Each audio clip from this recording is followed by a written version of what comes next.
I mean, What's up, everybody? Welcome back to another installment of Six Savage Life. Um, yeah, I'm here with my girlfriend. She's going to be telling some stories with us today. I think she's got some good ones to contribute. We're going to do another segment of famous people encounters because they're always silly um, and interesting stories. Because usually they're interesting people. So, do you want to start, or should I um, start? you either way. I don't. All right, here. I guess I'll start with one. This one was another one that of somebody that I ran into when I was pretty young. Well, going to his concert. It was Andrew WK, and that was super awesome should have because he started. he was a really nice guy. And it was funny, just he's such a character. Like when we saw him walk by, he had like this white T-shirt, he wears white sweatpants, and they're like covered in brown stains. So like he looks like, he rolled out of bed and hasn't Boy. changed in like a year. Um, I don't think but he does. yeah, like we talked to him and he was like excited and came and talked to us for a while, yeah, I mean it was he was playing with the Locust, which was one of our bands we were really into at the time. That was yeah, it was a lot of fun. And a couple of my friends were there. That was definitely a very good early experience in my life. I think that definitely got me into some excitement of going to shows. We'd already been going to shows for a while, but this one was a lot of fun. But anyways, let's keep going. All right, well, you want to tell one now? Damn it. Yeah, but mine is. I don't think any of mine are going to be as juicy as yours. I But don't know. You have some pretty fun, some pretty good encounters. I mean, well, speaking of bands, I in seventh grade, I was with a friend of mine in downtown Annapolis, and we see this guy walk by with a chicken and like a pink leash down to a little chihuahua. We're like, oh my god, is that that's the bassist from Good Charlotte? You know, Oh yeah. Billy the bassist. I remember his name because that sounds good. But yeah, and at the time, my friend and I were doing this really annoying thing where we, like the song "We All Live in a Yellow Submarine," but we would sing that, but each like alternate per syllable. So like we all live in a yellow submarine, and we like started screaming that and like jumping kind of around them, and it was really obnoxious. Yeah. Okay. I mean, I think that probably a good way to approach the situation. I think Thank you. like celebrities probably get enough just hearing the same old shit by fans that come up. Um, so Yeah, yeah, but or do you think like all fans are trying to like make a crazy kind of it's possible. not To, even I just guess, fans, yeah. but I don't know oh, I actually honestly don't know what to predict with Good Charlotte fans. Yeah. I mean, I guess probably mostly it girls that wasn't. were your age at the time. Um, Yeah, no, they were they may huge. be, They were so they huge may at the be, time. but Yeah, yeah, yeah. they may have been pretty used to having some a little bit over the top situations. But at least I'm sure they were all pretty interesting. Probably more so than just having people come up and being like, "Oh, I'm your biggest fan," or people are dumping their personal problems on you, or all sorts of shit. Yeah, yeah. Yeah. I But hope so. anyways, no, that's a good one. Thank you. All right, okay, let's see. My next one is okay. So this was another one of my I guess early punk rock heroes, but this was met him first a little later on. This is probably when I was 22, I believe. Um, it was we had gone to see the Queers, who one of my friends, I guess, had he had been friends with Joe Queer for a while, so he brought me and my girlfriend at the time to this show in Towson, Maryland, and it was the Queers and Agent Orange. But I guess my friend had talked to Joe Queer before and said that like we would help them bring their equipment in, and then we got to go into the show for free. Yeah, so we talked to him for a while. Also, very nice dude. He asked about I was wearing a shirt of an old DC hardcore band called the Aftermath, and he asked who they were. That kind of caught me off guard because I'd had that shirt since I was like 12, and I just hadn't really been thinking about it. Probably had been wearing it for the past 4 or 5 days. And then I'd met him another time after that, and I went to when probably about a year after that when we had drove to see the Queers. Me and that same girlfriend at the time drove to Chicago from Washington D.C. In probably like February, so it was like a change of terrain. It gets sort of mountainy, and on the drive we got the cute snow drift had just like come across the road, and I thought we were gonna die for a minute.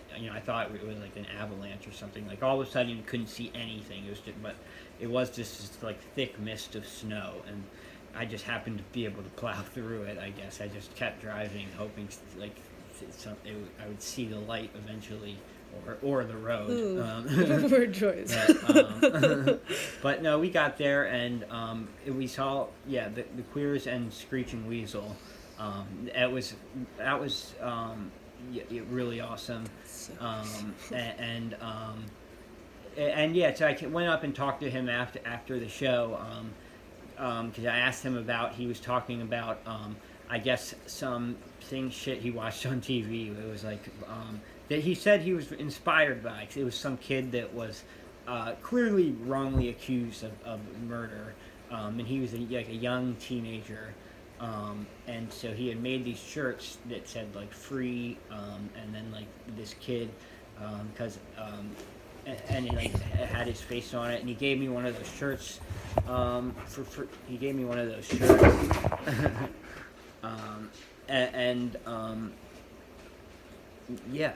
good experience. All right, well, it looks like Susan has run off for a second, so I'll tell one more quick one, I guess. Here, I'm just. Okay. Oh yeah, Susan is coming to grab the T-shirt. Yeah. That's so many. Yeah. So I guess his name is Christopher Wilson. If any of you you can watch the episode of this online. I mean, I've seen it. I watched it when I went home. And yeah, I mean, if you can post your opinion in the comments, but this kid is clearly innocent. He's not capable of murder. He's this young punk rock kid. I guess you guys can see for yourself, and give us your opinion. But anyway, so do you want to tell another one? Yeah, sure. Okay, you got one. All right, go for it. Yeah. Well, okay. I was at the what is that? That Christmas HF Festival type. Oh, the Nutcracker. The Nutcracker. Right? Yeah. I remember. I went to one of those one year. Yeah, maybe it was the same one. The Blink 182 was playing. No, that that must have been before I went. Because when I went, it was that new band that Tom DeLonge had started at the time. Do you remember what they were called? Airplane. I think that's his band nowadays. This was. Yeah. It was called Boxcar Children. Yeah. That's what they were called. Yeah. Boxcar Racer. Boxcar Racer. Yeah. That's it. Yeah, but no, it was that I must have gone a year or two after you probably. Well, while Blink 182 was playing, we were back, very far from the stage, and there was kind of and up a level, so there was these people walking by. I was like, hey, isn't that the bassist from Good Charlotte?